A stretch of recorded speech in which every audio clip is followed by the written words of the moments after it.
Ito ay kutsara tinidor ng mga maharlika sa Siam. Ito ang late na ginagamit ng mga hari at reyna doon.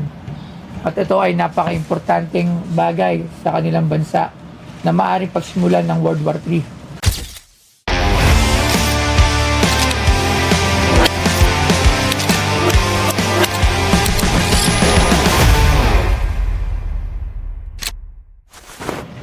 Saan yung mic? Ha?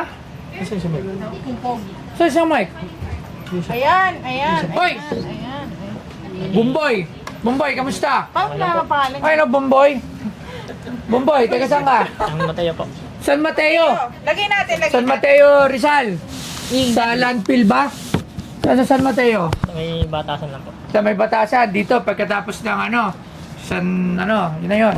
Sa batasan. Anong ginagawa mo rito? Ang trabaho ni, paano mo? Nangangalakal po. Noel po. Noel, nangangalakal. Okay, Ang ano daming naman? mga ngalakal, no? Ginagawa nyo ng junk shop tong shop Oo. pa. Parang hindi may pera kasi sa ano. Tandaan nyo, lagi may Kalakal. pera sa basura. Yes. Okay, anong dala mong basura? Kutsara Hindi, tinidor. may nakakatsyempo. Oo, kanina kanina lang. nga eh. May nakatsyempo, mahal pala yung dala niya. Ano yan? Kutsara tinidor po. Kutsara tinidor.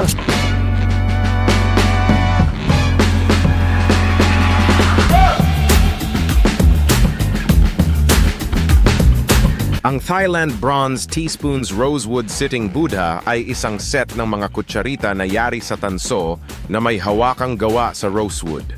Karaniwan itong may disenyong nakaupong Buddha na sumasagisag sa kapayapaan, karunungan at espiritualidad sa Budismo.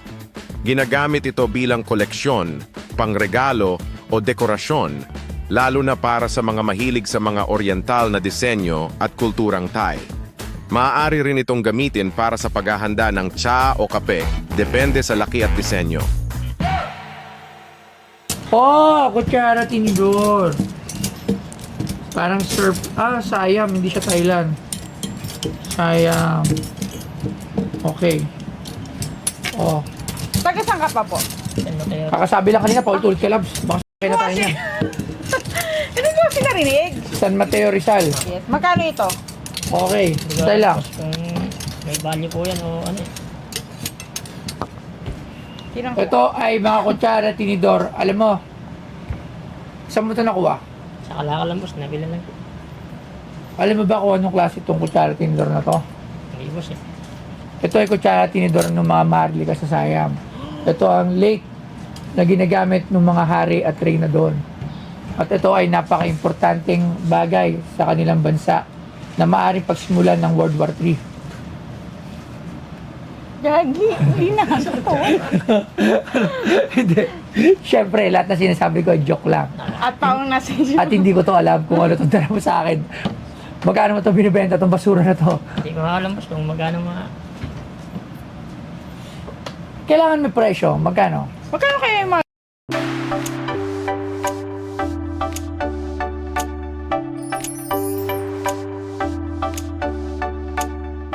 Why I choose for regular cleaning? Because you know what? I don't know. The joke lang. So yun, syempre, kailangan talaga natin lagi tayo bumibisita sa kanilang mga dentista. At ako, syempre, ang aking dentista talaga is dito sa Awesome. Kasi kailangan mo regular check-up ka. Kasi it may cause bad breath, it may cause mga gums problems. So, ma-prevent na natin agad at maagapan na lahat ng mga pagsira ng ngipin. At syempre, lagi ka dapat confident pag may kausap ka. So, yun, samahan niyo ako at kayo din. Huwag kayong matakot pumunta sa dentist at nire-recommend ko, highly recommend ko syempre ang Awesome Smile Dental Clinic. So, punta na kayo. Ganito. Mamaya natin tatanong sa expert, pero kailangan magbigay ka ng presyo magkano may binibenta. Siguro boss, kahit mga 500. 500 to lahat? Mura lang yun eh. Kutsara tinidor na tatanungin natin si... Hindi oh. Mahal din mo Mahal na kutsara ngayon. Alam ko kasi... Baka palang panikopong-kopong yung bumili ka ng kutsara kasi ako yung namimili sa bahay. Kaya hindi mo Lab, kasi ako kumukuha lang ako ng kutsara sa mga restaurant dati. Inuwi namin ni Rudy. Alam ko yun, di ba kumukuha nga tayo Oh, lahat? madami. Kumuha tayo ng plato. Hindi mo ba ito kinuha lang sa ano? Bakit kinuha mo ito sa surplusan? Okay, tatawag tayo ng expert kung ano to. Naalala ko dati kumuha kami ni Rudy. Isang buong kutsara. Oh, ang dami. Hello? Sir Arman? Magandang umaga dito ulit sa kasama natin dito sa harapan natin si Sir Arman Dimarana ng House of Coins. Pero hindi lang sa coins magaling si Sir Arman. Pati sa mga lumang kagamitan at pagre-restore ng mga antique. Ayan, alam na nyo. Kaya nga ikaw tinawagan ko dito dahil hindi ko alam kung ano to. Ang kwento niya sa akin ay ito ay ginamit ng mga hari at reyna. Ha? Hindi pala. Ha? Ano? Ha? Ito. Ano nakalagay dyan? Sayam. Sayang. Ilan? Sayam. Ah, bakit sa Thailand? Iba. Ang sayam. Hindi yung Thailand. Ang Thailand, sayang ang tawag dyan dati. Ah. Oh, di ba sa Thailand? During 1940s. Ang Thailand ay dating Siam. Oh. Kasi may Siam na Sayang motel, naman. motel. Hotel. Say- Ay, ano mall? Sayang naman. Oh, di ba? Nagpalit sila. Oh. Ay, maniwala sa akin. Minsan kasi makinig ka. Ano? Ginamit to ng mga hari? Hindi. Hindi. Oh, hindi to ginamit ng mga hari. Sinungaling ka. Actually, Sa Thailand yan, lang to. Nabibili at available pa hanggang ngayon sa mga souvenir shop. Ito ay souvenir lang. Ang pangalan doon, Thailand na. Oh, di ba? So, ito ay Siam. Eh, sayang. Sayang. Ito ba ay may presyo? May presyo ba to?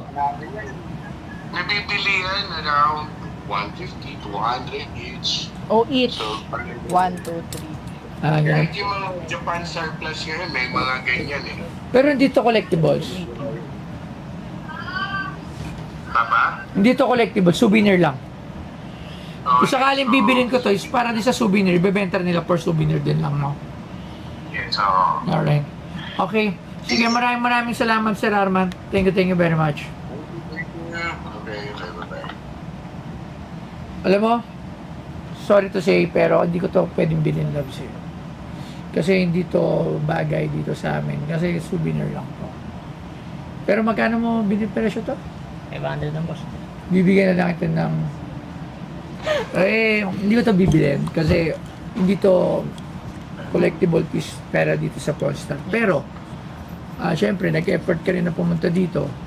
Tapos Bibili mo wala na ka lang. pang bisyo. Bibigyan kita. Kinan natin siya ng 1,000. Yes. Okay lang. Oo naman. O, di, kunin na lang din natin. Bigyan na siya ng 1,000. Oh, bigyan mo na 1.5. Kasi kahit tigwa 100 to, hindi to para ibente. Kumbaga, hindi to para dito sa shop ko. Kasi dito syempre ang inipon ko rito yung may mga istorya. Dito kasi istorya natin, Siam, dating Thailand, wala lang pa, sayang. Diba? So, siguro 1,000, pwede na. Hindi, kukunin mo ba to?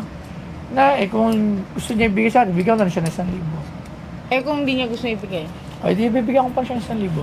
eh, di hindi niya na lang ibibigay. Wala sa'yo, bibigay mo o hindi. Yung boss, bibigay na lang yung boss. Diba?